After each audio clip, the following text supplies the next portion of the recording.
बिस्मिल्लाहिर्रहमानिर्रहीम। अस्सलाम वालेकुम स्टूडेंट्स।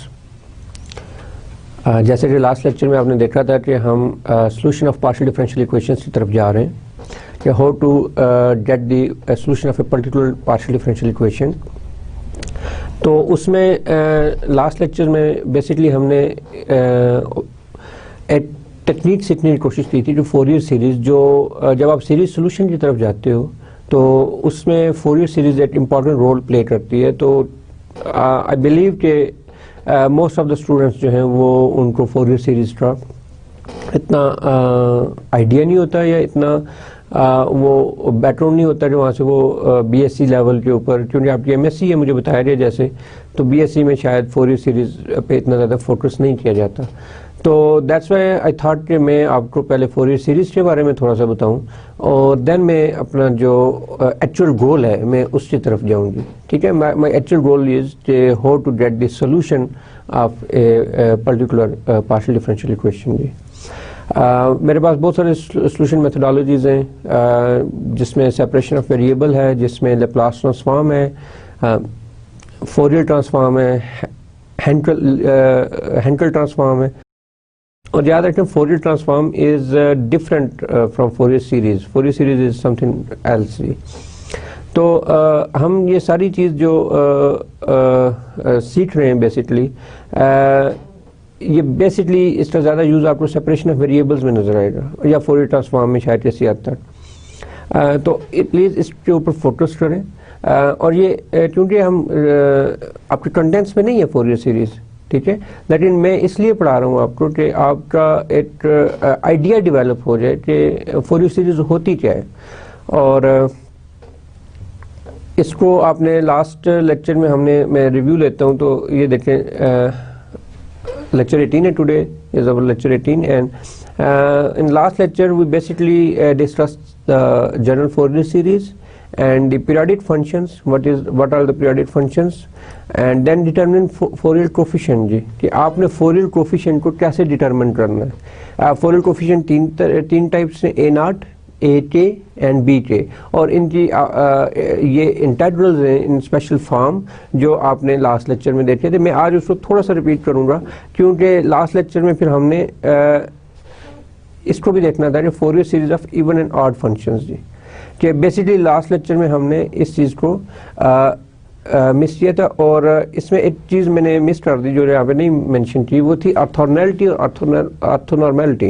यानी दो फंक्शंस आपके ऑर्थोनॉर्मल कब होंगे और उसके बाद वो ऑर्थोनॉर्मल कब होंगे, ठीक है, यानी नॉर्मल कब होंगे। तो आपको उसे नॉर्म से डिवाइड करना पड़ेगा। और इंटेग्रल नॉर्म के रेफरेंस से मैंने उस दिन आई थिंक कि मैंने 2-3 एग्जांपल्स भी की थी। और आप इसको ये जो बेसिक्स हैं इनको आप ये आपकी असाइनमेंट्स या आपकी सेशनल में शामिल हैं। जी ठीक है, because I am giving a lecture on this topic in during the semester, so that's why I expect that you must prepare all these things. ये ठीक है।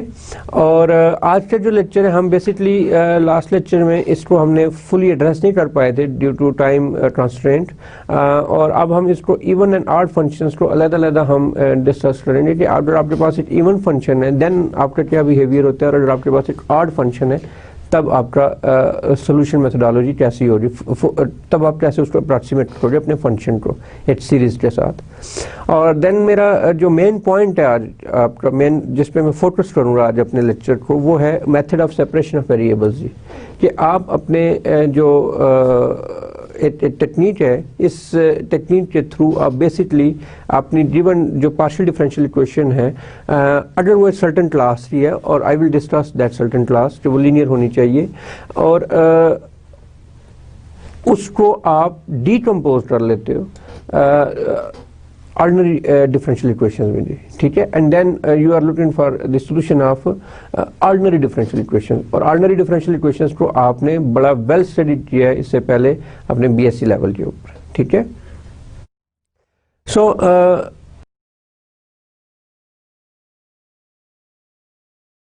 First section, Fourier series for even and odd functions. The interval minus L, I would like to give a remark first कि अगर आपके पास एक interval है जो -l से l तक है तो उसे हम फुल फोरियर इंटरवल कहेंगे, और अगर आप उसको कट कर देते हो सेंटर से 0 to l or -l to 0, okay, like -l and l is here, so 0 is here, so if I am taking this interval, then I must say that this is a half Fourier interval, और इसको भी मैं half Fourier interval कहूँगा जी, ठीक है। The interval 0 by l is called a half Fourier interval, and if we are looking for a Fourier expansion of a function f on its half Fourier interval, look, बहुत सारे physical problems होते हैं हमारे पास जिसमें हम half Fourier, जिसमें आपके पास interval 0 to l होता है, जिसमें आप -l to l की बात नहीं करते। जैसे अगर आप टाइम के रेफरेंस देख रहे हो, वेव में तो टाइम तो कभी नेगेटिव नहीं होगा, ठीक है, वो तो 0 से स्टार्ट होगा। तो इशू ये है कि आपको फिर इसको जो बहुत सारे फिजिकल प्रॉब्लम है जिसके लिए आपको हाफ फोरियर इंटरवल्स की जरूरत पड़ती है जी। We extend or prolong the function into the interval -l0, और हम इसको उसकी इमेज ले लेंगे उस दूसरी तरफ, उसके -l0 के इंटरवल की तरफ। अगर आपके पास 0l के लिए आपके पास एक इंटरवल है तो आप उसको एक्सटेंड कर लोगे -l to 0 के लिए, और फिर आप देखोगे -l to l आपके पास अगेन एक फोरियर सीरीज आ जाती है, ठीक है। In such a way that we can write the Fourier series over -l to l and then periodically on the rest of the R. Of course अगर वो फोरियर सीरीज है तो वो पीरियडिक फंक्शंस पे डिपेंड करती है, that's why हम उसको बाकी रियल लाइन के ऊपर भी लेके जा सकते हैं जी।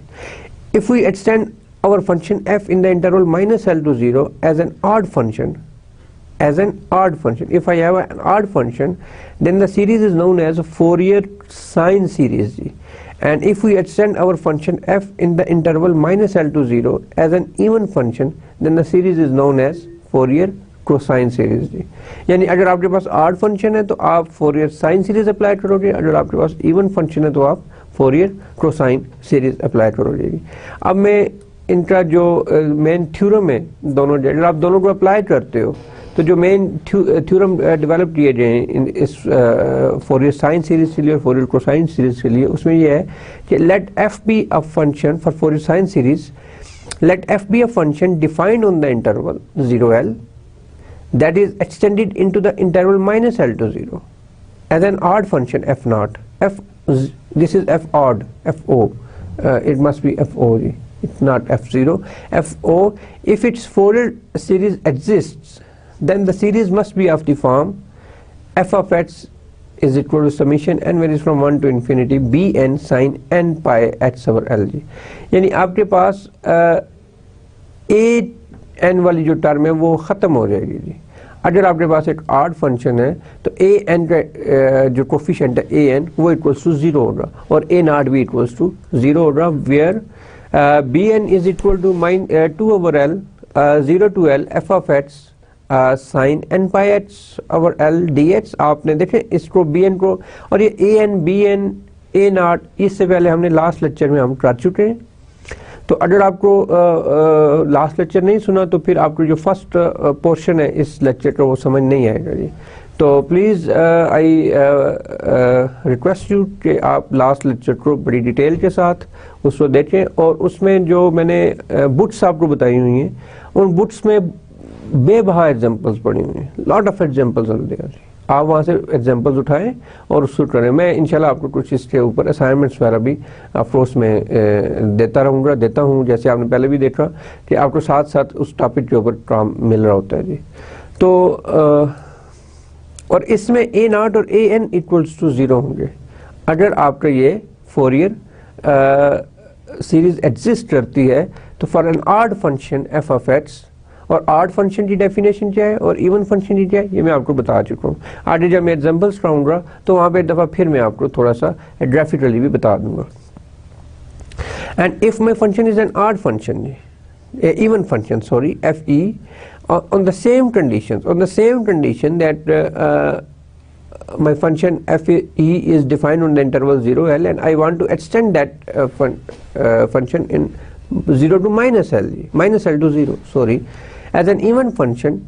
If its Fourier series exists, then the series must be of the form f of x is equal to a naught by 2 plus summation n varies from 1 to infinity a n cos of n pi h over l ji. So students आप ये देखो कि यहाँ पे B N की term zero हो जाती है, ठीक है। और विद प्रैक्टिस आप, मैं अभी एक एग्जांपल भी करूँगा आपके लिए ताकि आपको आइडिया हो कि आड फंक्शन के लिए मैं एक एग्जांपल करूँगा और एक इवन फंक्शन के लिए करूँगा कि आप इसको जब आप इसको लेके चलते हो तो बी एन जीरो हो जाता है जी, ठीक है। Where a naught is equal to 2 by l 0 to l f of x d x, ये सेम कोफिशिएंट रेंज है। जब आप फुल फोरियर सीरीज कंस्ट्रक्ट करना चाहते हो तो उसमें आप ए नॉट, सिमिलरली ए एन, और यहाँ पे लास्ट स्लाइड पे आपने देखा बी एन की वैल्यू, तो ये सेम फोरियर कोफिशिएंट्स हैं जब आप इसको हाफ इंटरवल के ऊपर बात करते हो। ये हमने पहले भी डिस्कस किया है जी। अब इशू ये है कि जब आपके पास फंक्शन इवन है तो आप फोरियर कोसाइन सीरीज अप्लाई करोगे और इसमें of course b n zero है। और जब आपके पास फंक्शन ऑड है तो आप फोरियर साइन सीरीज अप्लाई करोगे। तो क्या सिर्फ इसी दो टाइप के फंक्शन होते हैं? तो मेरा आंसर है नो, इवन और ऑड के अलावा भी फंक्शंस हो सकते हैं जी। और the first example is and obtain the Fourier sine series of the function f of x is equal to -1 to 1 and minus pi less than x less than 0 and f of x is equal to 1 when my x belongs to 0 to pi जी। अब देखें ये एक -1 है, this is an odd function जी, ठीक है। Odd function कैसे है? क्या f of minus x is equal to minus f of x है? तो ये अभी हम इससे ड्राफ्ट, जब हम इससे ड्राफ्ट स्टार्ट करेंगे in couple of minutes, in couple of seconds, तो आप देखोगे this is an odd function. और यहाँ पे मैं आपको ऑड और इवन को ग्राफिकली भी थोड़ा सा मैं आपका ज़हन को पीछे लेके जाऊंगा। जो आपने एफएससी में या बीएससी में हमने इवन और ऑड फंक्शंस पढ़े थे उनको रिवाइज करेंगे इस एग्जाम्पल के करने से पहले जी। So students, I have this function f of x -1 when minus pi less than x less than 0 and 1 when 0 is less than x and less than pi जी। अब मैंने देखना कि इवन कैसे और ऑड कैसे है, तो मैं इस तरह जरा ग्राफ देखना चाहूंगा जी, ठीक है। और इवन और ऑड फंक्शन के बारे में मैं थोड़ा सा डिटेल बता दूं कि अगर आपका जो y एक्सिस है इसके अलोंग आपका फंक्शन सेम बिहेवियर शो कर रहा है, ठीक है, इमेज दे रहा है आपके, लेट्स से आपके फर्स्ट क्वाड्रेंट की इमेज आपके सेकंड क्वाड्रेंट में आ रही है, ये थर्ड क्वाड्रेंट की इमेज आपके फोर्थ, सेकंड क्वाड्रेंट की फोर्थ की, ये दिस वन इज फोर्थ, इसकी इमेज आपके पास थर्ड में आ रही है, तो आपका वो जो फंक्शन है वो इवन फंक्शन होगा जी। जैसे कि एक parabola y is equal to h square, और आप देखो आर, इसको मैं ऐसे भी ले सकता हूँ f of h is equal to h square, और आप देखो कि एफ ऑफ माइनस एच जो होगा वो minus h whole square is equal to h square होगा जी, ठीक है। तो and this is equal to f of x, तो माइनस साइन इज कैंसल्ड है जी। आपका माइनस साइन यहाँ पे एब्जॉर्ब हो गया फंक्शन के अंदर। जब एब्जॉर्ब हो जाए तो वो इवन फंक्शन होता है। और ग्राफिकली जो आपके वाई एक्सिस के अलोंग जो इमेज दे रहा होता है दोनों साइड से, फर्स्ट इमेज अगर आपके पास सेकंड में है या फोर्थ इमेज आपके पास थर्ड में है, तो उस फंक्शन को हम इवन फंक्शन कहेंगे। और अगर ऑड फंक्शन की बात करूँ मैं, ऑड फंक्शन में बेसिकली अगर आपका इमेज जो है वो फर्स्ट क्वाड्रेंट का इमेज अगर आपका थर्ड क्वाड्रेंट में है, यानी इनका आपस में रिलेशन है, let's say this is my line y is equal to h, ठीक है। तो अब आप देखो कि यहाँ लेट्स से अगर मैं -1 to 1 लेता हूँ तो आप f of x is equal to h है, ठीक है। तो f ऑफ -1 क्या, -x क्या होगा, -x, और h की वैल्यू फिर आप एफ ऑफ एक्स लिख लो, तो आपका माइनस एब्जॉर्ब नहीं हुआ बल्कि माइनस आउट हो गया। और आप ये देख लो कि आपका जैसी पिक्चर यहाँ पे इस क्वाड्रेंट में बन रही है सेम यहाँ पे भी आपको रिफ्लेक्ट हो रही है जी, ठीक है। तो ये आपका एक ऑड फंक्शन हो गया। सिमिलरली इवन और ऑड, आप इसको अभी ग्राफिकली देखना चाहो। अब ये फंक्शन है for example f of x is equal to -1 for this interval and 1 for this interval. अब मुझे ये ऑब्जर्व करना है दिस इज 0 कि ये इवन है या ये ऑड है। तो उसके लिए मैं ड्राफ्ट ड्रा करता हूँ, ठीक है। Let's say this is my minus pi and let's say this is my plus pi and this is 0। अब let's say this is 1 and let's say this is -1 जी, ठीक है। अब 0 से h से दरमियान फंक्शन की वैल्यू क्या थी, 1 थी। This is your f of h and this is your h, ठीक है, h और f ऑफ h का रिलेशन। तो ये जो लाइन है ये आपकी आ रही, सॉरी ये ऊपर वाली लाइन, ये यानी ये एक लाइन आ रही है आपके पास 1 के लिए। इस इंटरवल के लिए मेरे पास फंक्शन की वैल्यू 1 थी और इस इंटरवल के लिए मेरे पास फंक्शन की वैल्यू ये थी -1। अब ये देखें, और जो फर्स्ट क्वाड्रेंट में इमेज है आपकी रिफ्लेक्शन आपको थर्ड क्वाड्रेंट में मिल रही है। So that's why this is an odd function. ये एक आपका odd function हो गया। When we decided that this is an odd function, so I have to write the sine series, Fourier sine series, which is f of x is equal to summation n varies from 1 to infinity bn sine of n pi h over l जी। और of course यहाँ से जो bn है वो आपके पास equal है 2 by l, 0 to l।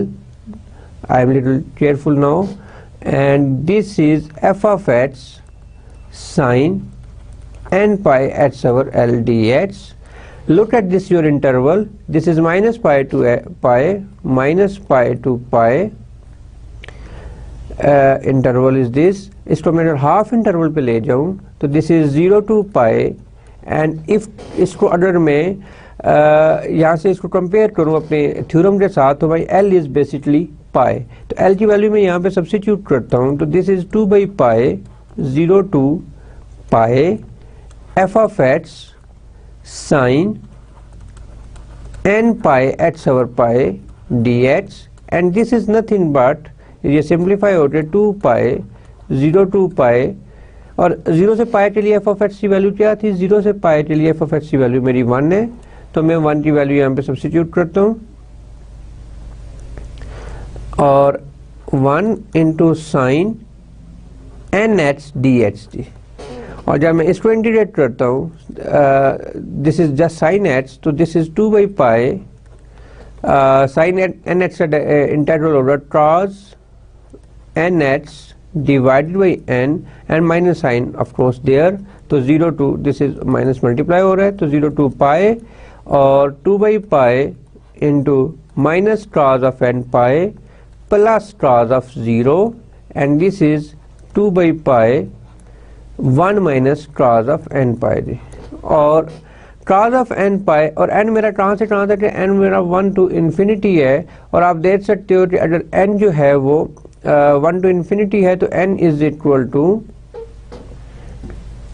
1 के लिए जो cos of pi हो रहा है उसकी वैल्यू -1 है, और n is equal to 2 के लिए cos of pi की वैल्यू 1 है, cos of 2 pi की वैल्यू 1 है। Similarly for n is equal to 3 के लिए cos of 3 pi की वैल्यू अगेन -1 हो रही, तो ये फ्लक्चुएट कर रही है, and my answer is something like that. इसको मैं ऐसे लिख सकता हूँ 2 pi into 1 minus -1 power k जी, यानी जब -1 power n, sorry again little mistake here but it's हमने अभी इसे पकड़ लिया। तो ये n और n जो है, अब n इक्वल टू 1 के लिए आप देखें -1 power 1 -1, और n इज इक्वल टू 2 के लिए ये स्केयर होके 1 दे देगा, ठीक है। तो आप ये देखो this is if I right bn, इसको मैं लिस्ट पेज पे ले जाऊं तो bn is something like that 2 by pi, and of course यहाँ से एक n भी आएगा, दिस n जो मैंने इसको मल्टीप्लाई करना था n pi, this is n pi and this is n पाई, और this is something like that 2 by n pi into 1 minus 1 power k जी, ठीक है। ये bn की वैल्यू आ रही, अगर आप यहाँ तक भी आ रही हो और आपने bn की वैल्यू कैलकुलेट कर ली है तो दैट्स मोर देन एनफ जी। लेकिन अगर आप इसको थोड़ा सा मोर क्रिटिकली देखो, जिसकी ज़रूरत नहीं है पेपर में ऑनेस्टली या आपकी प्रैक्टिकल लाइफ में, तो आपकी जब ये इवन टर्म होती है, जब k2 होगा तो ये टोटल टर्म 0 हो जाएगी, जैसे 1 minus -1 पावर 2, तो ये देखें ये किससे इक्वल होगा 1 माइनस 1 0 और 1 माइनस माइनस 1 पावर 3 ये किससे इक्वल होगा 1 माइनस इंटू माइनस 1 2 के इक्वल होगा। तो इस तरह से जो इवन टर्म्स होंगी आपकी उनके लिए आपके पास 0 आ रहा है कि जब इवन हो रहा, और जब वो n जब इवन हो रहा और जब वो ऑड हो रहा तो वो मेरे पास प्लस आ रहा है। ठीक है, तो b यहाँ से मैं ये कैलकुलेट कर सकता हूँ just to let you know this kind of things जी, मैं ये कर रहा हूँ, otherwise bn is more than enough जी। तो b2n ये 0 हो जाएगा क्योंकि k जब भी इवन हो रहा तो ये होल टर्म 0 हो जाएगी, और so we are left only with b 2k minus 1 2n minus 1 is equal to 2 by n pi into of course यहाँ पे फिर 2 प्लस 2 ये थर्ड टर्म का फर्स्ट टर्म का आ गया, थर्ड टर्म का आ गया, सिमिलरली ये हर टर्म का आता जाएगा और इस तरह से आप इसको लास्ट टर्म जो होगी इसकी वो होगी 2n माइनस 1 जी। ठीक है, और ये ऐसी लास्ट टर्म आ गई। अब अगर आप और ऑफ कोर्स 2 भी इसमें इन्वॉल्व है 2, और जब आप इसको कॉमन लो रहे तो ये बाय 4 हो जाएगा 4 बाई n पाए इंटू, और ये आपस में इनको ऐड करोगे तो ये n टर्म्स बन जाएंगी n into 2k minus 1 and this n cancels this thing, so 4 into 4 by pi 2k minus 1 जी। ये आपके पास फाइनल आंसर आ गया।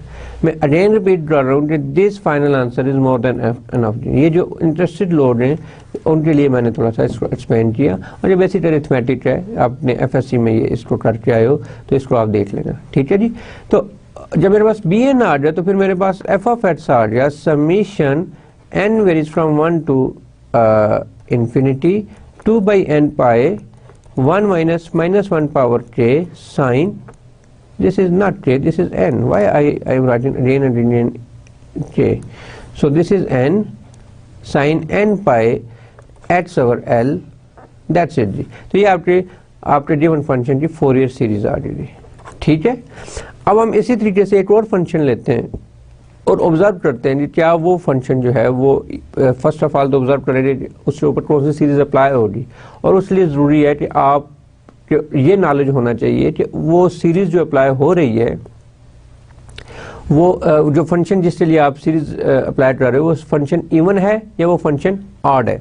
तो फॉर इवन फंक्शन तो फॉर ऑड फंक्शंस तो मैंने आपको ये एग्जांपल करके दिया। ठीक है, फॉर ऑड इवन फंक्शंस अब हम sine for cosine series apply करेंगे जी। ठीक है, और मैं जो दूसरी एग्जांपल मैंने लिखी हुई है वो ये थी अपनी स्लाइड्स के ऊपर भी कि this is 1 plus x and 1 minus x when minus 1 is less than equal to 0 and less than 0 and this is 0 less than x less than 1।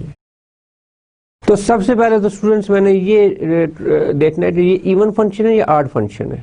ठीक है, तो इवन फंक्शन के लिए अब यहाँ से डायरेक्टली मैं फौरन इमेजिन नहीं कर पा रहा इसको, तो फिर मैं इसे ड्राफ्ट ड्रा करूँगा। लेट्स से मैं इसे ड्राफ्ट ड्रा करता हूँ।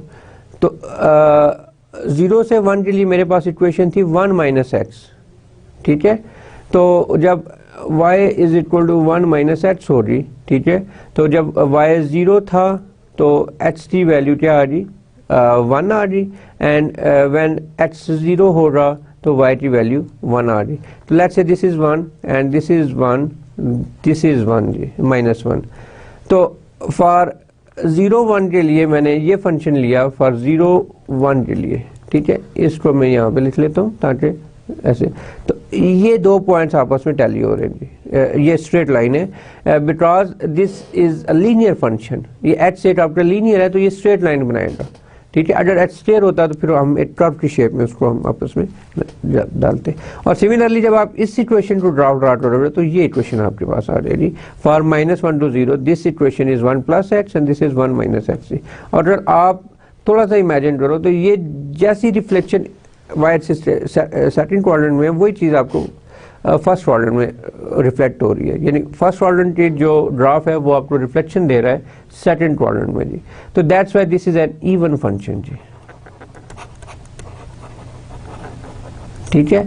अब जब इवन फंक्शन है तो I have to do only calculate only two constants that are a naught and then a n जी।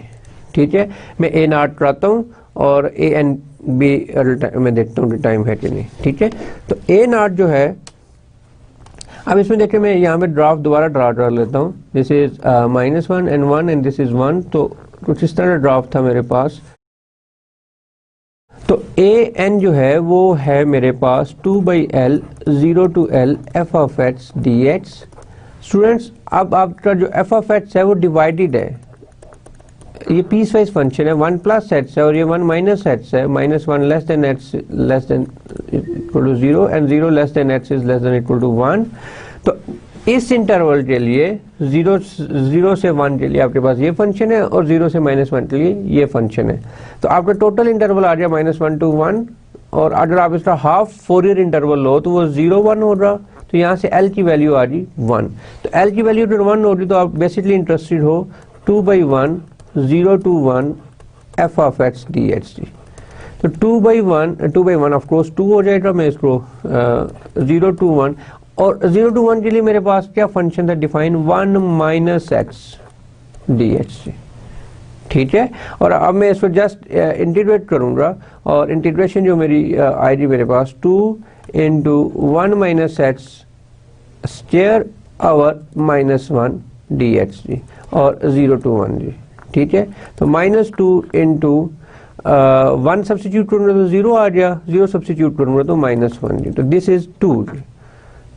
तो आपके पास जो माइनस ये पावर 1 थी, तो देखिए मैंने इंटीग्रेट करना भी मुझे नहीं आता, -1 + 1।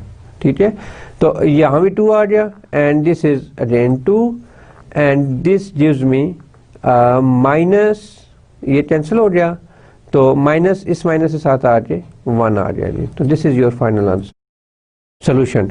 ये आपका ए नॉट की बात हो रही है जी। ठीक है, अब जब ए एन की बात हो रही, तो ए एन था 2/L 0 to L f of x cos of n pi x over L ji dx जी।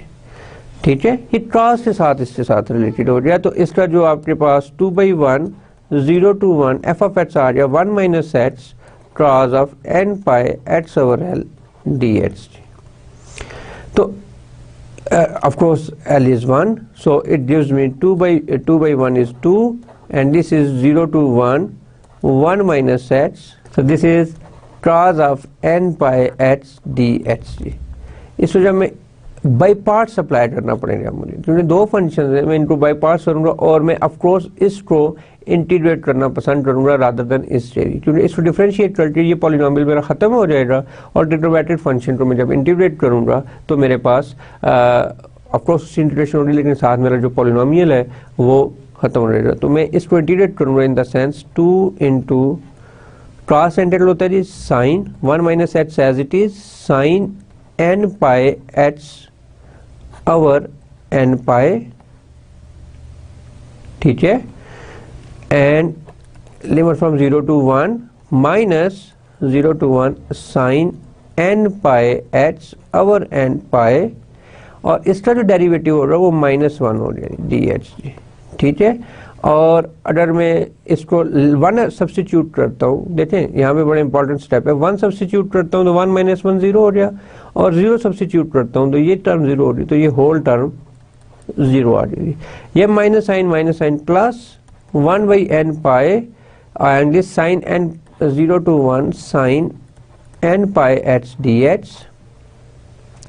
और इसको जब आप इसको इंटीग्रेट करेंगे इन द सेंस, इसको मैं नेक्स्ट स्टेप पे ले जाता हूँ कि मेरा जो ए एन है वो है 1/n पाई 0 to 1, वापस लेके जाऊँ, और देखें यहाँ पे फिर एक मिस्टेक है, this 2 is here, so this is 2/πn जी। ठीक है, तो ये आ गया आपके पास 0 to 1 sine n pi h dh। अब मैं इसको इंटीग्रेट करूंगा तो 2/n pi minus cos of n pi h 0 to 1, and this is nothing but 2/n pi और ऑफ कोर्स इसके साथ n पाई भी आएगा, this is 2/n pi whole square and this is equal to 1 substitute करूँ तो minus cos of n pi minus, और जब ये माइनस इंटू माइनस प्लस हो जाएगा cos ऑफ 0 जी, cos ऑफ 0 1 होता है तो 2/n square pi square into 1 minus, और cos ऑफ n पाई अभी भी मैंने पिछले एग्जांपल में बताया आपको कि ये -1 पावर k में इसको लिख सकता हूँ, तो दिस इज an जी, ठीक है। व्हेन माई इसको मैं इस तरह से भी लिख सकता हूँ, when my an is equal to, इस a को मैं अगर मैं इसकी वैल्यू जब मैं सब्स्टिट्यूट करूँगा अपने फंक्शन में, तो this is f of h is equal to a0/2 plus summation n varies from 1 to infinity f of h cos of n pi h over l मेरे पास 1 था, ये 1 हो गया dh जी। a0 की वैल्यू मैंने कैलकुलेट की तो ये 1 आ गई 1/2 एंड देन मेरे पास f of h, this is not f of x, basically this is bn an sorry, this is an, मैं इसको an लिख सकता हूँ जी, ठीक है।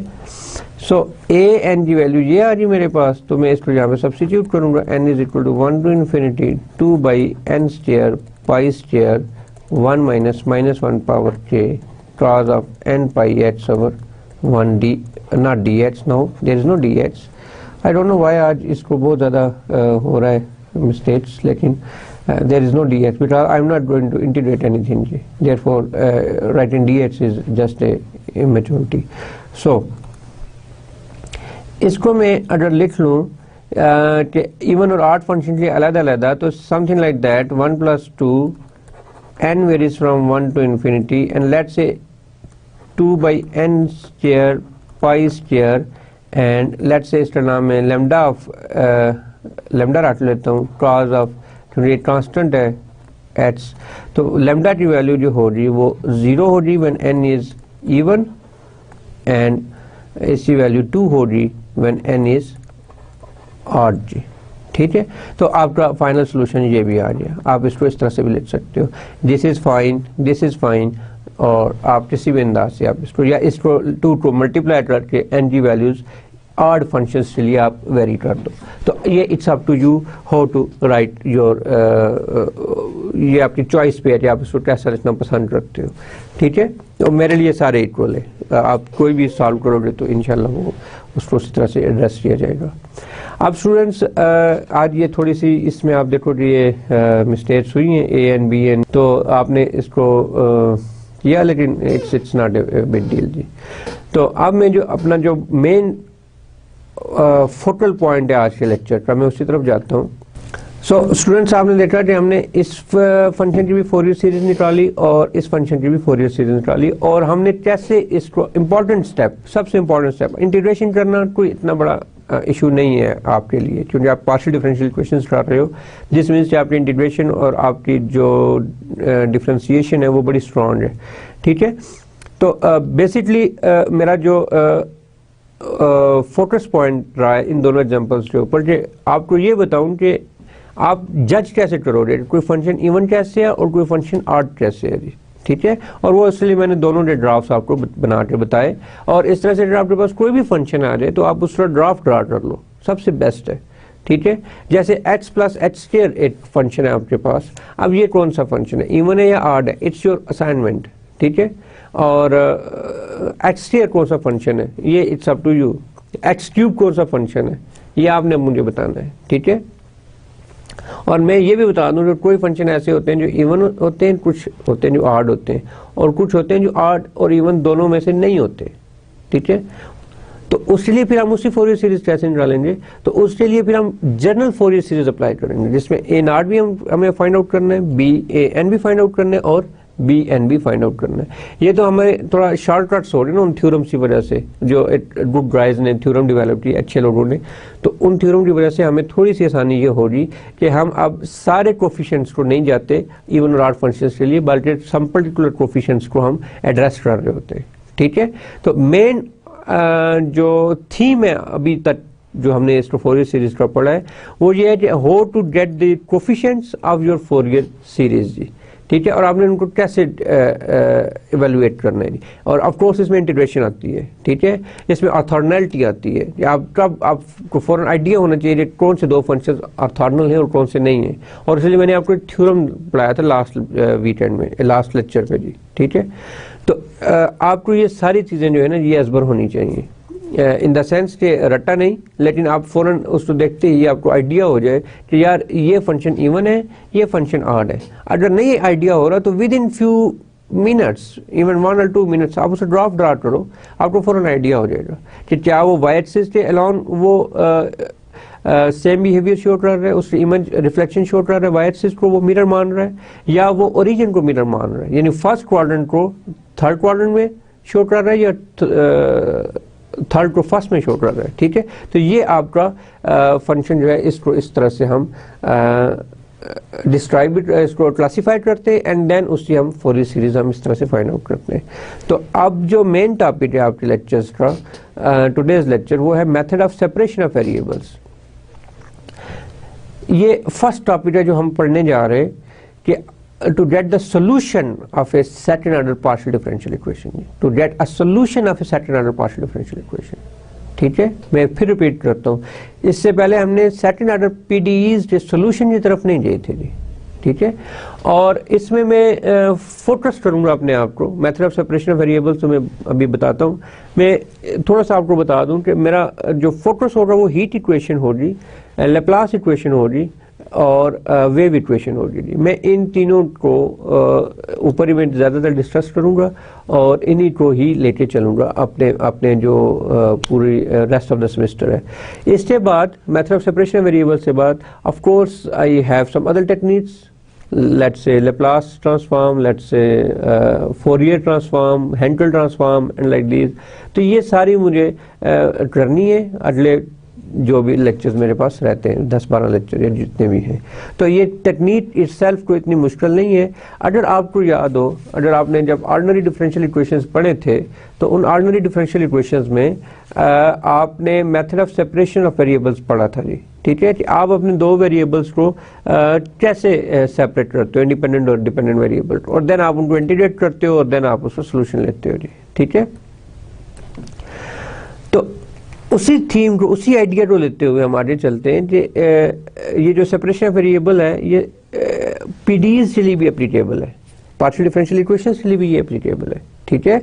और इसकी जो थोड़ी सी हिस्ट्री है वो ये है कि ये डैनियल बर्नौली ने जी सबसे पहले इस टेक्निक को इन्वेंट किया था और देन लेप्लास ने इसके ऊपर काफ़ी काम किया जी, ठीक है। लेप्लास इटसेल्फ एक मैथमेटिशियन था, तो इसलिए उसके नाम से लेप्लास ट्रांसफॉर्म है, ठीक है। और फोरियर ये एक अच्छे बड़े लोग थे और जिन्होंने मैथमेटिक्स में जिनकी कंट्रीब्यूशन बहुत ज़्यादा है, ठीक है। गॉस हो गया, और प्लीज़ अगर आपको मैथमेटिक्स में इंटरेस्ट है तो आप इन लोगों की लाइफ के बारे में भी देखें। ये जैसे बर्नौली बेसिकली ये 5 फैमिली मेम्बर थे और इनका लास्ट नेम बर्नौली, और इन बर्नौली फैमिली हम इसे कहते हैं। बर्नौली फैमिली का कंट्रीब्यूशन मैथमेटिक्स में बहुत ज़्यादा है, ठीक है। So separation of variable is one of the oldest and most efficient solution technique for a certain class of, and which class? Linear होनी चाहिए जी, linear partial differential equation. Non linear के लिए हम बात नहीं करेंगे जी, ठीक है। Of partial differential equations, so the main idea of this technique is to reduce the given partial differential equation into a number of ordinary differential equations and then construct the solutions of the governing ordinary differential equations। ODEs को कैसे solve करना है ये आप पढ़ चुके हो, ठीक है। हम अपने बैचलर लेवल्स में हम ऑर्डिनरी डिफरेंशियल इक्वेशंस को पढ़ चुके हैं, उनको कैसे सॉल्व करना है। और अगर आपको मेमोरी में आपने थोड़ा ज़्यादा गैप दे दिया है तो kindly I must suggest you कि आप ODEs की बेसिक बुक लें और उसको जो बेसिक टेक्निक्स है ODEs की वो देखेंगे, क्योंकि इस स्टेज के ऊपर हमको बहुत डिफिकल्ट काइंड ऑफ ODEs को नहीं देखेंगे। सिंपलेस्ट ODEs हैं जी हमारे पास, हम उनको लेके चलेंगे जी, ठीक है। तो आइडिया क्या है जी कि हमने बेसिकली अपने गिवन पीडीई को रिड्यूस कर लेना है, सम गिवन पीडीईज को रिड्यूस कर लेना है, पीडीई को रिड्यूस कर लेना है सम ODEs में जी। ODE stand for ordinary differential equation and PDEs stand for partial differential equations जी। So the method of separation of variable is basically consider the second order homogeneous partial differential equation.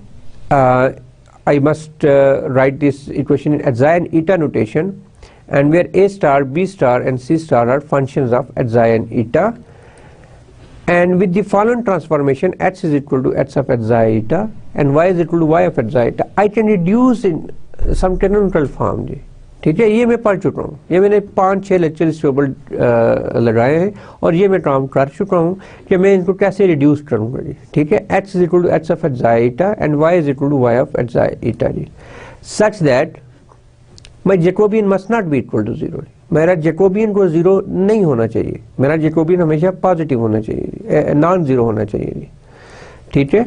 Negative भी हो सकता है, it's not a matter of positive और negative, but non zero नहीं होना चाहिए. So we can reduce this above equation in the following canonical form: a of xy u xx plus c of xy u yy plus d plus e and plus f and similarly इस तरह से आप इसको लेके चलेंगे. तो important is this a b and c जी, ठीक है. अब देखिए मैंने कहा था कि यहाँ से अब 2b omit हो गया, xy वाली टर्म जो है वो मेरी omit हो जाएगी और इस तरह से आ जाएगा. तो which when for first number के लिए a is equal to minus c अगर मैं लूँगा तो ये हाइपरबोलिक आ जाएगी, a इज इक्वल टू 0 और c इज इक्वल टू 0 लूँगा तो वो पैराबोलिक आ जाएगी, और a is equal to c is elliptic आ जाएगी. अब मुझे याद पड़ता है कि जब हमने हाइपरबोलिक टेस्ट किया था तो हमारे पास एक टर्म आ रही थी u(xy) वाली जी, ठीक है, या xi eta वाली टर्म आ रही थी. तो बेसिकली मेरे पास दो टर्म्स आ सकती हैं, ये भी आ सकती हैं और वो भी आ सकती हैं. क्योंकि हम लिखने में मुझे ये आसानी थी तो I choose this thing, this form of notation जी, ठीक है. तो please don't confuse yourself with कि हमने पहले तो u xi eta आ रहा था, तो u xi eta में बेसिकली b पॉजिटिव था और a और c दोनों 0 थे. अब मैं ये कह रहा हूँ कि मेरा b एब्सेंट है और a is equal to minus c जी. तो यहाँ पे अगर आप सब्स्टिट्यूट करेंगे तो इसका जो डिस्क्रिमिनेंट है वो ऑफ कोर्स वो ग्रेटर देन 0 आ जाएगा. B square minus b c a c and b square is 0 here minus, अगर ये मैं -1 यहाँ पे सब्स्टिट्यूट कर दूँ, माइनस सी की वैल्यू यहाँ पे ले लूँ तो एक माइनस आ जाएगा, तो उस माइनस और वो माइनस प्लस होकर वो ग्रेटर देन 0 हो जाएंगे. तो I can get the hyperbolic equation जी. So basically the first step is, मैं आपको जनरल मेथोडोलॉजी समझा रहा हूँ कि फर्स्ट स्टेप इज अगर आपके पास कोई ऐसी पीडीई है जिसमें जो है डिफिकल्ट शेप नज़र आ रही है आपको और उसमें जो कोफिशिएंट्स हैं वो आपके ट्रांस वेरिएबल कोफिशिएंट्स हैं, तो आप उसको रिड्यूस कर लेते हो कैनोनिकल फॉर्म में, जो रिस्पेक्टिव गिवन कैनोनिकल फॉर्म हो, और then we assume a solution of the form. हम basically u of xy, this must be, this is u is a function of x and y, and this must be a function of x and y, it must not be at xi eta. So it is a mistake here, right, typing mistake.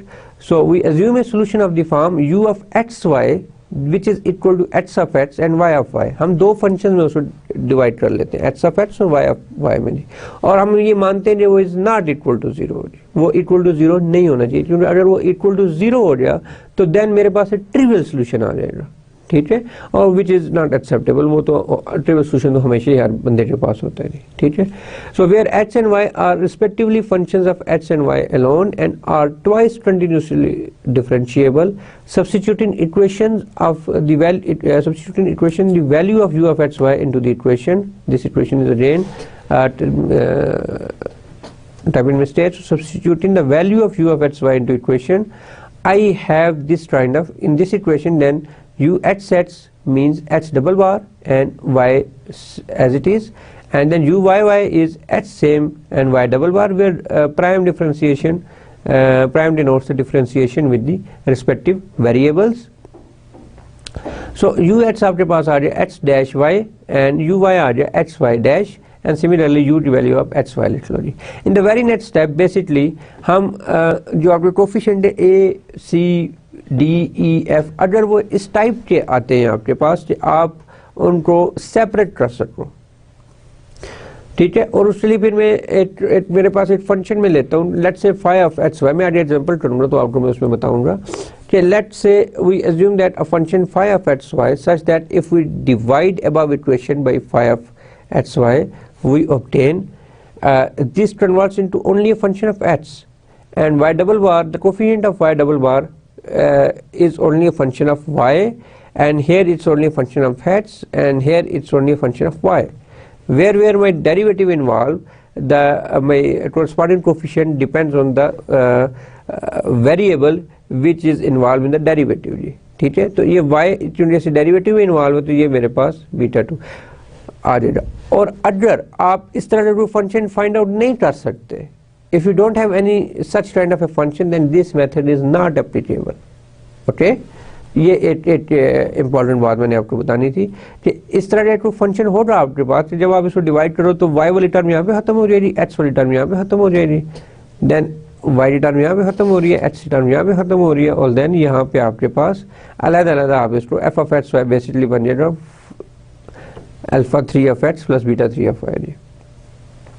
आप in terms को combine करेंगे in the way कि x की derivative वाली एक तरफ और y की डेरिवेटिव वाली एक तरफ, तो उससे पहले मैं x y से इसको डिवाइड करूंगा, और जब मैं डिवाइड करूंगा तो मेरे पास यहाँ पे 1 बचेगा, और आप ये देखो कि यहाँ पे y इन्वॉल्व हो रहा है, तो जब मैं x y से डिवाइड करूंगा तो y कैंसिल हो गया, सिंपल x यहाँ पे डिवाइडेड बाय y, यहाँ पे divided by x, and similarly इस तरह से ये मेरे पास एक इक्वेशन आ जाएगी.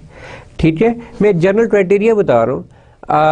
Although in our term in equations हम वेरिएबल कोफिशिएंट्स के साथ शायद डील ना करेंगे. ठीक है, हम हीट इक्वेशन या हम वेव इक्वेशन या हम लैप्लास इक्वेशन की बात करेंगे, हम वेरिएबल कोफिशिएंट्स के साथ हम इनको डील ना करें. But maybe there are some questions coming up, और आप मेरे को पूछ भी सकते हैं वेरिएबल कोफिशिएंट हो जाए तो आप क्या करोगे, तो फिर आपने इनको पहले कैनोनिकल फॉर्म में रिड्यूस करना है, एंड देन आपके पास एक फंक्शन ऐसा मिलेगा आपको वहाँ पे कि आप उसको डिवाइड करोगे तो x और y में वो सेपरेट हो जाएंगे. अब आप ये देखो कि ये एक प्योर फंक्शन ऑफ x है ये term, this is a pure function of x and this is a pure function of x. Similarly, this is a pure function of y, this term is a pure function of y, and this term is a pure function of y. अब जब मैं इसको जो x वाली एक तरफ कर लेता हूँ, y वालों को मैं एक तरफ कर लेता हूँ जी, ठीक है. और it is my very fundamental equation जो मेरे पास आएगी, मैंने इसलिए इसको ब्लू कलर दिया कि आप जब माइनस को मल्टीप्लाई करते हो तो let's say minus beta 1 is equal to beta 1 star जी, ठीक है. ये रियल एक फंक्शन ऑफ y बन गया, ठीक है. Of course, beta I star is equal to minus, this is a minus missing here, so it's minus beta I y. I is varies from 1 to 3 g. So the left hand side of the above equation is a pure function of x, and the right hand side is a pure function of y only ji. So जब मैं इसको differentiate करूँगा तो ये side मेरी zero हो जाएगी, तो मेरे पास ये टर्म बचेगी d a alpha 1 of x double bar of x plus alpha 2 of x bar by x plus alpha 3 of x equal to 0. जब मेरे पास ये टर्म बची तो ये टर्म मेरी जीरो हो जाएगी क्योंकि ये सारी की सारी टर्म y के साथ इन्वॉल्व हो रही है. तो विद रिस्पेक्ट टू x ये इक्वल टू 0 होगी, और इसको जब मैं इंटीग्रेट करूँगा तो I have some constant lambda. Of course अगर मैं इस लेमडा की वैल्यू इस पूरी इक्वेशन की वैल्यू में यहाँ पे सब्स्टिट्यूट करूँ तो मेरे पास जो राइट हैंड साइड है ये इक्वेशन ये भी एग्जैक्टली इक्वल टू लेमडा आ जाएगा जी. दोनों equation exactly equal to lambda आ जाएंगी, and beta 1 star it y, y double dash of y plus beta 2 star it y and y dash of y plus beta 3 star it y is equal to lambda. So rewriting these equations, मैं इस equation को y को इस तरह multiply कर देता हूँ, तो इसी तरह x को मल्टीप्लाई कर देता हूँ, तो मेरे पास ये दो इक्वेशंस आ जाएंगी, एक x में आ रही और एक y में आ रही. और रिमेंबर ये ODEs है, ऑर्डिनरी डिफरेंशियल इक्वेशंस है. ये x है, कैपिटल X लेट्स से एक फंक्शन है और डिपेंड कर रहा है only on x. Capital X is dependent only on x and capital Y is dependent only on y. Therefore, this is these two are ordinary differential equations, and finally we obtain the following two ordinary differential equations. इसको मैं combine कर लेता हूँ. Alpha 3 minus lambda. Of course, x is outside the bracket and y is outside this bracket. So, thus u of x y is a solution of given partial differential equation if x of x and y of y are the solutions of above two equations respectively. So in special case, when the coefficients of a given partial differential equations are constant, वो सिर्फ constant है, वो variable पे depend नहीं कर रहे, तो this means वो एक वेरी सिंप्लीफाइड फॉर्म में आपके पास इक्वेशन है, ठीक है। और हम भी जो एप्लीकेशन ज़्यादातर करेंगे वो इसी स्पेशल केस के ऊपर फोकस करेंगे। तो इसमें आपको there is no need to reduce your equation into canonical form, और जब हम इसको सोल्यूशन लेंगे तो लेट्स से u of x y is equal to capital H of x and y of y. This means capital X is a function of x only and capital Y is a function of y only, and this is not equal to 0. ये बड़ी important condition है जी, not equal to 0। ये आगे जब हम examples करेंगे तो आप देखोगे कि ये बड़ा अहम रोल प्ले कर रही है जी। So substituting the value of u of x y in above equation we obtain a lambda a x double bar of y plus 2b h bar y bar plus c h y double bar plus d h bar y, and similarly इस तरह से आप इसको prime not bar, it's a prime. So division of this equation by a h y given by this thing जी, और यहाँ से आप इसको सेपरेट कर सकते हो, बल्कि इसको सेपरेट करने की भी जरूरत नहीं है जब आप इसको जस्ट डिफरेंशिएट करते हो, क्योंकि अब इसमें एच वाई की टर्म इन्वॉल्व हो रही है। रिमेंबर पिछली इक्वेशन में मेरे पास एच वाई की टर्म नहीं थी, अब मेरे पास एच वाई की टर्म आ गई, तो फिर मैं इसको जब डिफरेंशिएट करूंगा this equation with respect to h and obtain this thing d by d of h h double bar of h and two b over a y dash over y is a constant, ठीक है। इसके ऊपर derivative लगेगा, ये term zero हो जाएगी because no h is present here, this is again 0 because no h is present here, and this is 0 because no h is present here। इसको मैं अंदर ले चलता हूँ तो इसको फिर मैं इस तरह लिख लूँगा h double bar of h bar plus 2b over a h dash over h prime over h whole prime y prime over y plus d over a h prime over h and y। अब आप इसको h बार और h prime के साथ divide कर दो तो ये देखें कि यहाँ पे ये टर्म बच जाएगी, ये तो डिवाइड हो गया, तो डिवाइड हो गया इधर आ गया y dash over y and plus d over a, ये बच जाएगी, ठीक है। और यहाँ से आपने इसको of course two b over a भी यहाँ पे आना है, अदरवाइज यहाँ पे तो सिली सी मिस्टेक भी है कि h बार ओवर h के साथ डिवाइड कर रहे हैं तो this two b over a must be here जी, ठीक है। सो इसको मैं y वाली टर्म को इधर ले जाता हूँ। अब देखिए लेफ्ट हैंड साइड आपकी प्योर फंक्शन ऑफ y होगी और right hand side pure function of x होगी। जब इसको मैं सॉल्व ऑफ कोर्स देन ये दोनों equal to some constant lambda, let's say therefore we obtain this equation and this equation जी, ठीक है। क्योंकि अगर इसको मैं इक्वल टू लैम्डा करता हूँ तो this is equal to lambda and this whole thing is equal to lambda, and from there rewriting just rewriting them I can get this kind of equation जी। और x को फिर मैं इसको मैं अगर इंटीग्रेट करूं तो मेरे पास एक टर्म आ जाती है, बीटा आ जाती है, और वो एक लेंथी प्रोसीजर है, मैं उसमें वो जब मैं एग्जांपल्स करूंगा तो उसमें मैं समझाऊंगा आपको।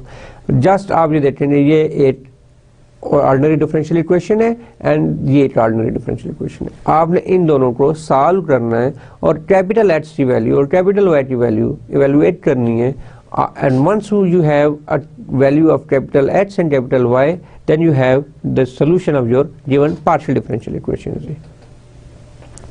तो इस तरह से मैं इनको रीराइट करके इधर इस तरह लिख लूँ, therefore u of x y is a solution of given partial differential equation if h of x and y of y are the solutions of the above two partial differential equations respectively ji. So students आज इसके बाद मैं एक छोटी सी example भी कराऊंगा आपको कि आप किस तरह से सेपरेट करते हो अपने गिवन जो हैं इसको गिवन पार्शियल डिफरेंशियल इक्वेशंस को, और उसको आप लेके किस तरह से चलते हो, दो इक्वेशंस आपके पास कैसे आती है। मैं इंतहाई सिंपल एक इक्वेशन लेता हूँ जिससे कोफिशिएंट जो है वो कांस्टेंट है, और उसके बाद फिर मैं उसको सॉल्व करने की कोशिश करूँगा। So let's say student I take this simple equation, partial differential equation. This is u hx plus u hy plus u of y is equal to 0, it's a very simple equation. मैंने just इस coefficients को translate रखा, बल्कि translate रखा उनको equal to 1 भी रखा ताकि हमें एग्जाम्पल समझने में आसानी हो, और उसके बाद फिर हम जो डिफिकल्ट टाइप ऑफ इक्वेशन है उनकी तरफ हम जा सकेंगे। ठीक है, तो इसका जो सोल्यूशन हो रहा है वो मैं उसको इस तरह देखता हूँ। अगर वो एच ऑफ एक्स है एंड वाई ऑफ वाई, ठीक है, and this is of course not equal to 0 जी, मेरी जो पहली बेसिक कंडीशन। इसमें मैं वैल्यू सब्स्टिट्यूट करता हूँ। What is this? This is a partial two by partial h square into you. मैं इसलिए लिख रहा हूँ ताकि आपको समझ आए जो हो क्या रहा है। ठीक है, and this is again u plus partial u by partial y is equal to 0। ये इस सिचुएशन में मैंने रीराइट करके लिखा यहाँ पे। तो मेरे पास इसके बाद वैल्यूज में सब्स्टिट्यूट करूंगा, partial 2 by partial h square into h of x y of y plus partial 2 by partial h partial y h of x y of y plus partial by partial of y h of x y of y, this is equal to 0 जी। आप देखोगे ये क्या बन जाएगा मेरे पास, y एक कांस्टेंट ट्रीट हो, y as a constant treat हो रहा है, तो y ऑफ y बाहर हो जाएगा। तो ये अब ये चूंकि पार्शियल डेरिवेटिव है लेकिन जो फंक्शन है वो डिपेंड कर रहा है उसी एक इंडिपेंडेंट वेरिएबल के ऊपर, तो this is nothing but turns to a ordinary operator, ordinary differential operator, not on partial differential operator. ठीक है, तो ये आपका d2 by D H square बन जाएगा। प्लस सिमिलरली इसको जब आप मैं इसको देखूंगा तो पार्शियल बाई पार्शियल एच जब मैं अप्लाई करूंगा तो इसका मैं डेरिवेटिव लूँ, पार्शियल और partial y h of x और वाई ऑफ वाई प्लस, और ये आ जाए एच ऑफ एक्स आउट हो जाएगा और ये d y by d y by d y आ जाएगी, capital Y. This implies Y of Y d2h over dh square plus partial over partial h। अब देखिए h as a constant treat हो रहा है and this is dy capital dy by dy। ठीक है, and plus h of h dy by dy is equal to 0 जी, and this is nothing but equals to y of y d2h over dh square plus ये आ जाएगा dh by dh and dy by dy, क्योंकि अब ये constant treat हो रहा है और सिर्फ डेरिवेटिव इसका हो रहा, and h of h and dy by dy। अब मैं अपनी सहूलत के लिए मैं अब बार बार इसको इतने फ्रैक्शंस में लिखने के बजाय मैं अगर इसको y h double bar plus h prime y prime plus h y prime is equal to 0 लेता हूँ। ठीक है, अब जब मेरे पास ये इक्वेशन आ गई तो मैं इसको डिवाइड कर दूंगा। देखिए h और y से मैं डिवाइड कर देता हूँ, dividing with respect to h and y जी, with respect to h Y.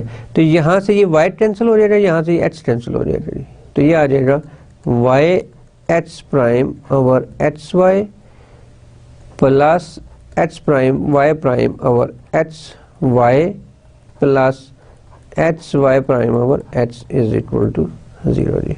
H y sorry y must be here. So अब ये देखिए h और h कैंसिल हो जाए यहाँ से, और ये y और y कैंसिल हो जाए, और मुझे I am left with h double bar divided by h plus y h bar over h y bar over y plus y bar over y is equal to 0 जी। ठीक है, ये मेरे पास इक्वेशन आ गई। अब मैं इसे डेरिवेटिव लेता हूँ with respect to h। Let's say क्यों लेता हूँ, क्योंकि मैं y की टर्म मैं इसको x में लेके जाना चाहता हूँ, किसी भी तरह से मैं इसको सेपरेट करना चाहता हूँ। तो differentiate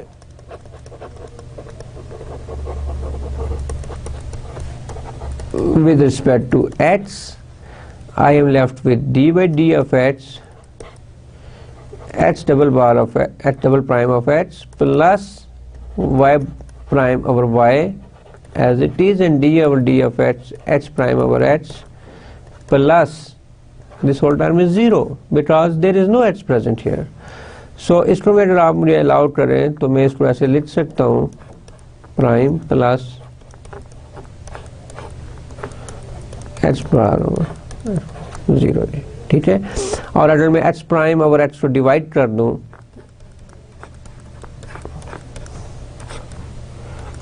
h prime over h plus y prime over y is equal to 0,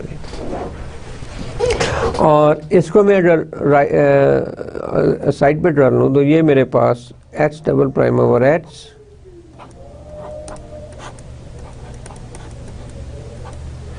this is equal to minus y bar over y.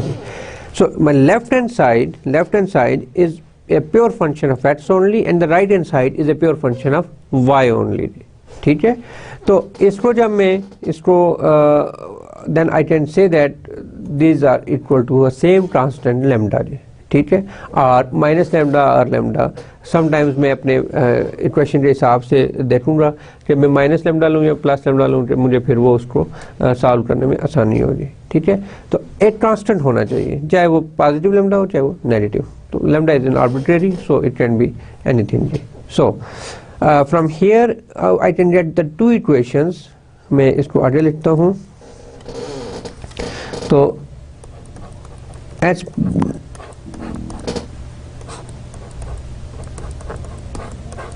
is equal to lambda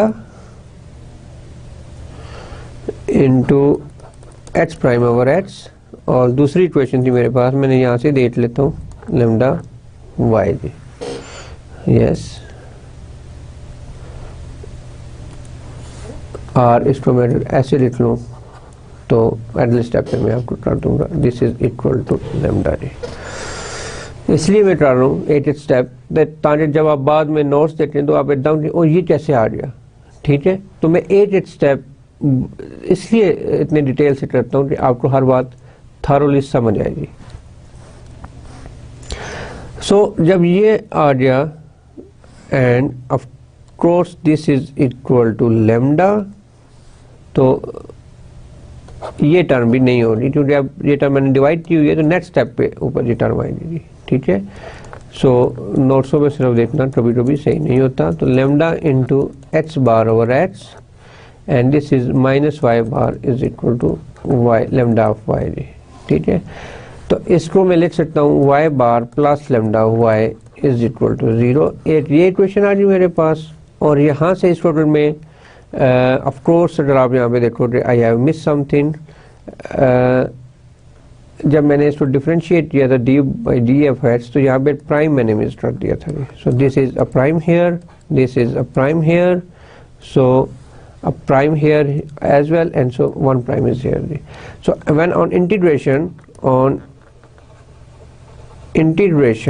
of this thing g, I will get prime is removed, so lambda h bar over h plus let's say another coefficient, let's say beta, ठीक है। मेरे पास एक कौन coefficient आ जाएगा, this is constant आ जाएगा, this is constant of integration जी, ठीक है, कांस्टेंट ऑफ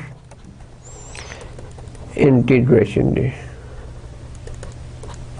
तो मेरे पास ये आ गया, तो इसको मैं सिंप्लीफाई करके लिखूँ तो h से साथ मल्टीप्लाई कर दूँ, lambda h bar plus beta h और something like that minus lambda h bar minus beta h is equal to 0 जी।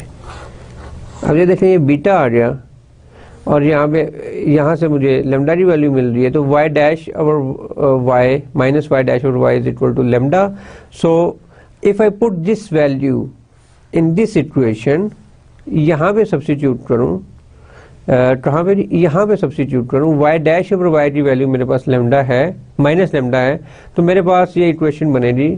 मैं नेक्स्ट स्टेप पे करने की बजाय मैं यहाँ पे करूँगा, this is something like that h double bar of h plus h bar of h of minus lambda is equal to 0.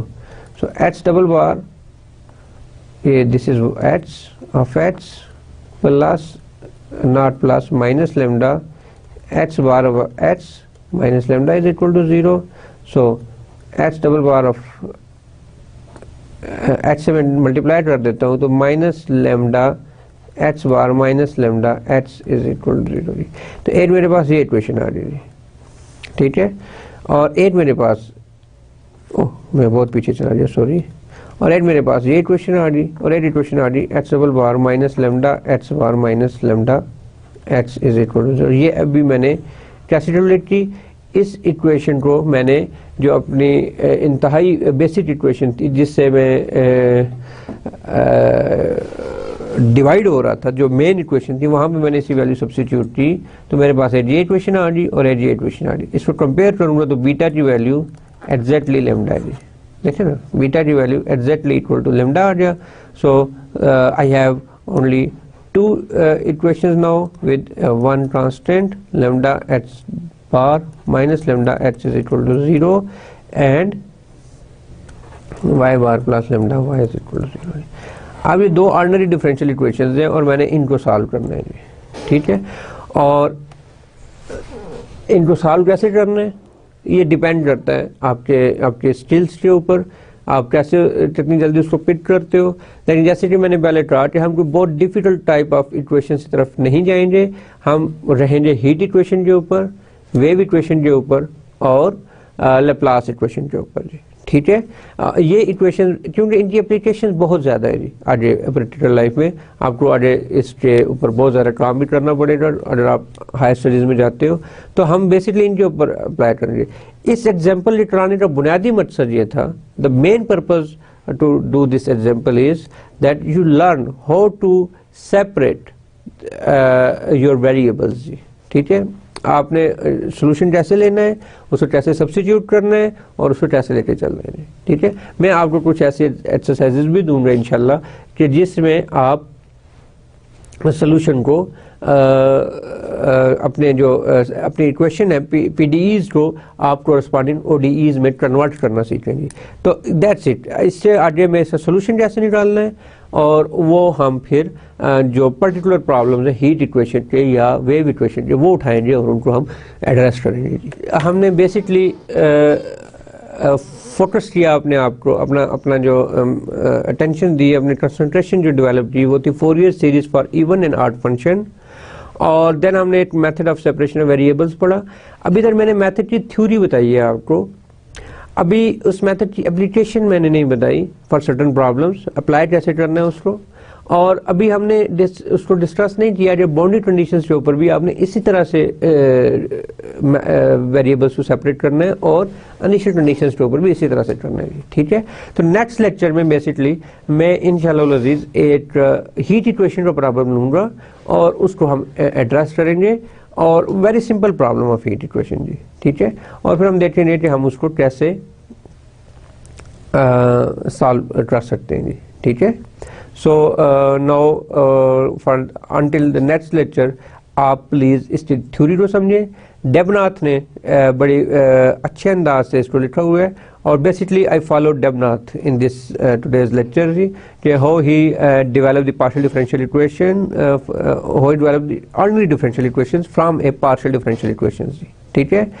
और जो फोरियर सीरीज है बेसिकली वो डेबनाथ ने भी काफ़ी अच्छा काम किया हुआ है उसके ऊपर, लेकिन मिलर की जो बुक है उसको आप ज़्यादा फोकस करें तो शायद आपको ज़्यादा समझ आएगी, उसने अच्छे अंदाज में फोरियर सीरीज को डिस्क्राइब किया हुआ है।